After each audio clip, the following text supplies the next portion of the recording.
Howdy folks, welcome. This video is about rendering data from Sequelize in Handlebars. In previous videos, we looked at rendering information based off of our Express session, but now we're gonna get data from our Sequelize database and render it in Handlebars and do some fun stuff with it. So without any further ado, let's get started. Okay, so as implied by the introduction, this video assumes that you have familiarity with Express Session and with Handlebars.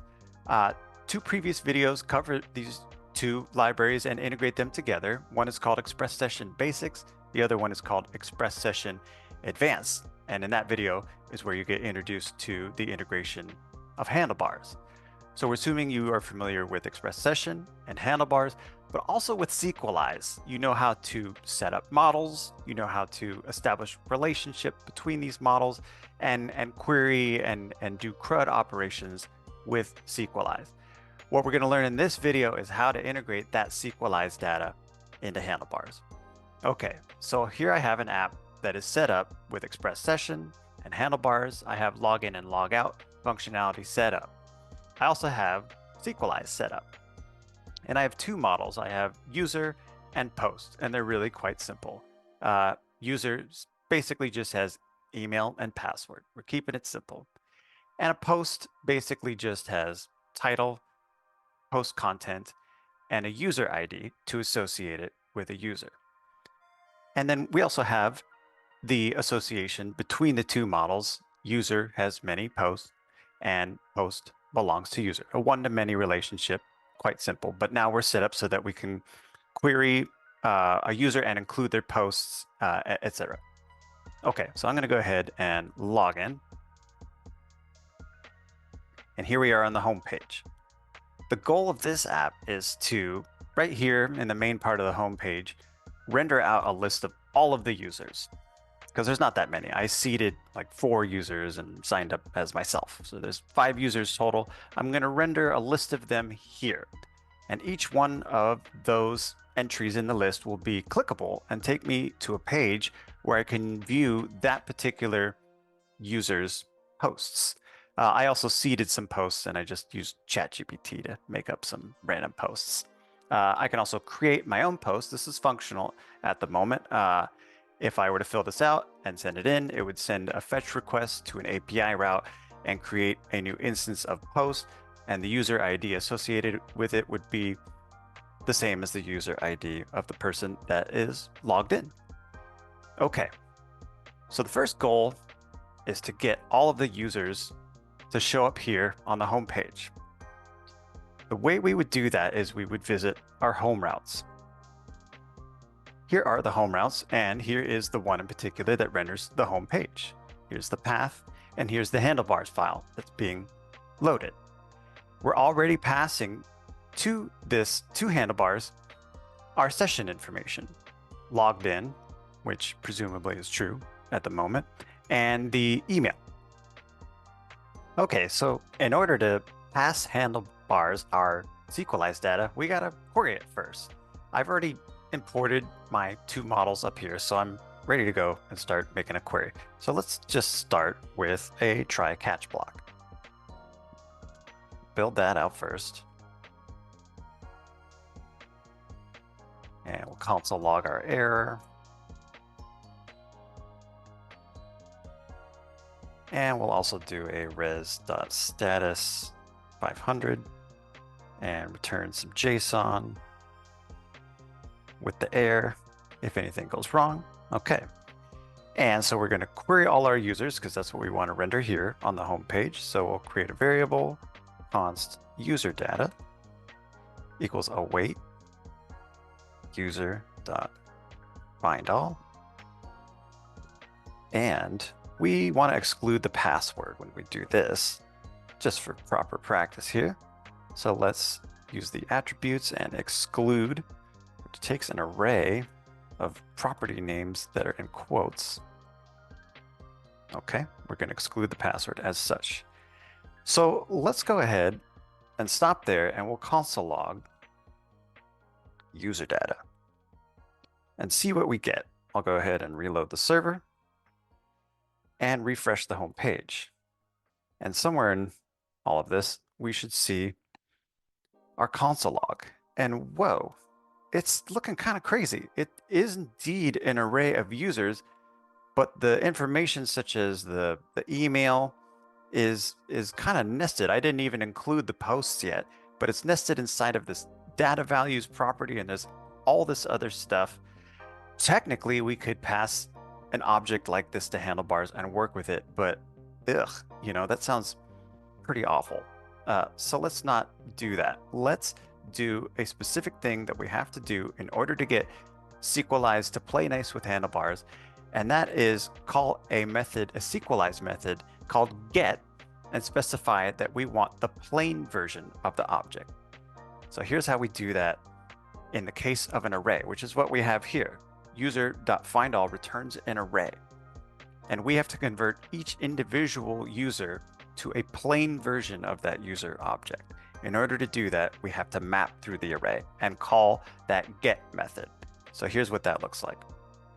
We will go down to here and say const users equals user data dot map, and we'll call each index a user.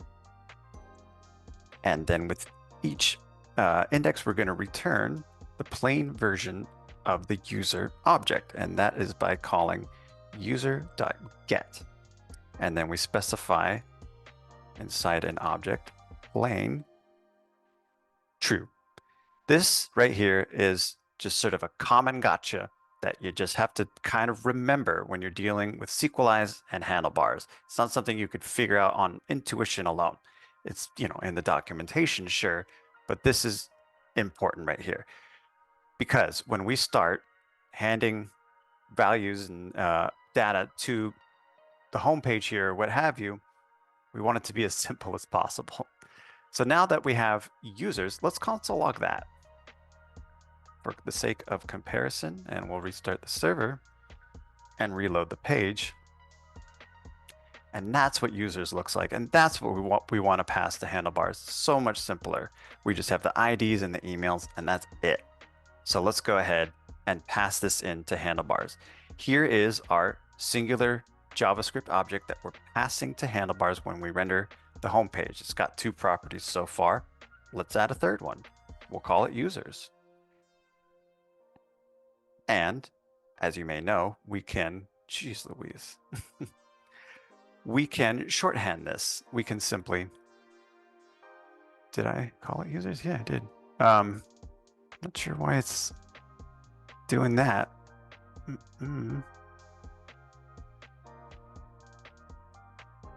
Oh, because I'm completely outside of the try catch block. My goodness, we want to do this inside the try. Okay, and we'll get rid of the console log. Sorry about that. Okay, so here's our users variable that is the plain version of all the users, and we're going to render our homepage and hand it this object, which now has a users property. Okay, let's stop and start the server again. And reload our homepage. Still no users showing up there. Okay, that means we need to go into that Handlebars file and have a look and see what we got to do here. Let's go to homepage.handlebars. Okay, yeah, there's not much going on here. So in order to show this data, we need to use our hamburger helper methods, or sorry, our Handlebars helper methods. Forgive me, it's a common mistake that I make. And so the best one to use, since this is going to be an array of users, would be the each Handlebars helper. Each basically iterates through an array, and we'll go ahead and close off the each as such. So everything in here will basically be, an instance of a loop. We got to specify what we're looping through. Well, we're going to loop through the user's property. So when we're inside Handlebars, we have that entire object that we can just simply reference the individual properties of. So let's go ahead and specify that we're looping through users. And then what you want to do is provide an alias for each index of that loop, and we'll call that user. So now we're looping through users array. And what do we want to return? Well, turns out I have a pre-made partial for that. I have a little card here that has some styling, with some classes here. And it's got an anchor tag, and it will render the individual email, and it'll also utilize the ID to route us to a specific page. So let's go ahead and incorporate that. To incorporate a partial, we just use the greater sign and then the name of the partial, which is user card, camel case. So what's happening here is each individual user is getting passed to this partial, which is we'll see several of. And then inside of that partial, we now are referencing the single user and its properties, which include email and ID. Okay, let's see if that works. Let's restart the server. Might not have been necessary that time, but reload the page and boom, here we go. We have all of our users. So we're already rendering data from Sequelize. Let's click on one of these. Okay, there's still some work to be done here. All right, let's have a look. So inside of this card that I clicked on, it's navigating us to /user/ID. Clearly, this is a dynamic parameter. So let's find the home route for that particular path. There's our login page, create post page. Here it is, view a user's posts. Okay. We're going to have to do some more querying, right? We need to query a single user here, and we're going to get their ID from the parameters of the URL. Okay, I'll try to bang the single user query out nice and quick. We'll set up a try catch block.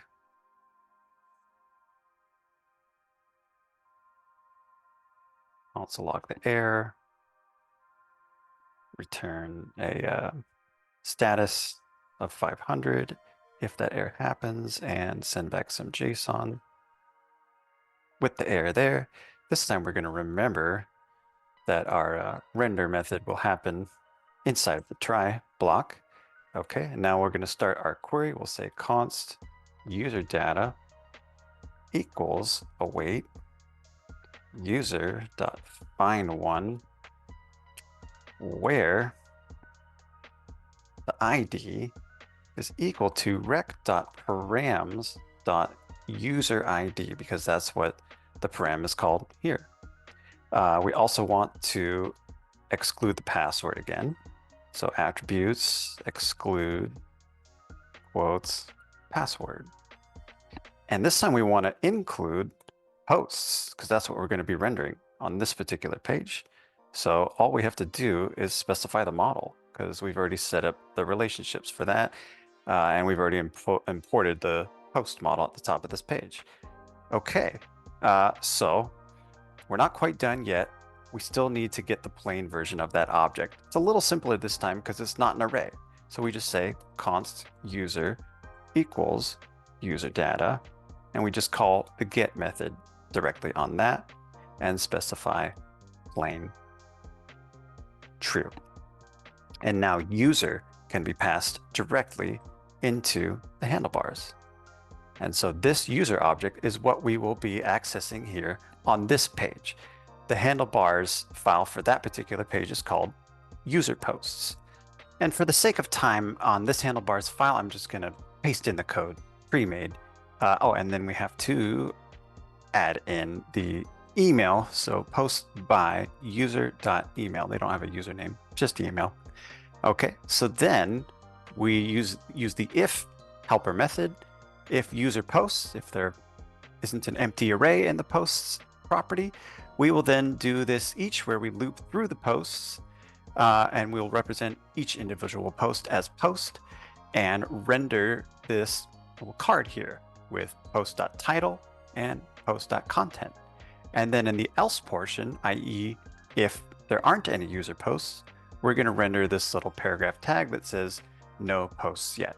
Okay, let's stop and start the server and reload this page. Oh my God, that's so cool. There's post by Coding Fan, has some really cool post about electric vehicles. Let's see if there's some other ones to look at. You know, I think they each have one, and I think Mike doesn't have one yet, so that's being conditionally rendered. Let's go ahead and make a post real quick, and we'll say it's amazing. Okay, and we'll go back home, and I'll click on Mike, and as you can see, the data updates right there in real time.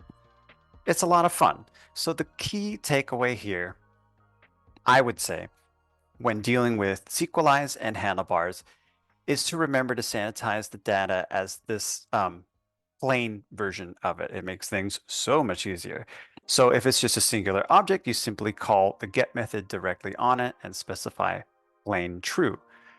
But if it's an array like we had on the home page where we're finding all of the users, we need to map through that array and return the plain true version of each index of that array to this new variable here. And then that is what you would want to pass to Handlebars.